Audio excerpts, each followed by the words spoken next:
آپ کو بتائیں کہ امریکہ نے فتح کا اعلان کر کے ایران جنگ کے خاتمے پر غور شروع کر دیا۔ برطانوی خبر ایجنسی رائٹرز کے مطابق امریکی انٹیلیجنس نے اس بات کا بھی جائزہ لیا ہے کہ ٹرمپ انتظامیہ کے اعلان فتح پر ایران کا رد عمل کیا ہوگا۔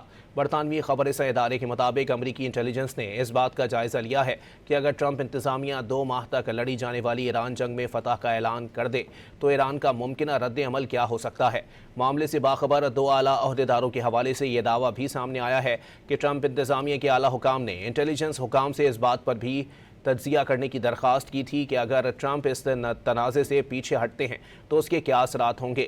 ٹرمپ ایڈمنسٹریشن کے بعض حکام اور مشیران کو خدشہ ہے کہ یہ جنگ اس سال کے آخر میں ہونے والے وسط مدتی انتخابات میں ریپبلکن پارٹی کے لیے بھاری نقصان کا سبب بن سکتی ہے۔ ذرائع کے مطابق یہ واضح نہیں کہ انٹیلیجنس ادارے اپنا جائزہ کب مکمل کریں گے۔ ذرائع میں سے ایک کا کہنا ہے کہ فروری میں ابتدائی بمباری کے بعد امریکی اداروں نے اندازہ لگایا تھا کہ اگر ٹرمپ فتح کا اعلان کریں اور امریکہ خطے میں اپنی افواج کم کر دیں تو ایران غالباً اسے اپنی کامیابی سمجھے گا۔ اگر اس کے برعکس ٹرمپ کہیں کہ امریکہ جیت گیا ہے مگر بھاری فوجی موجودگی برقرار رہے گی تو ایران غالباً اسے مذاکراتی حربہ سمجھے گا۔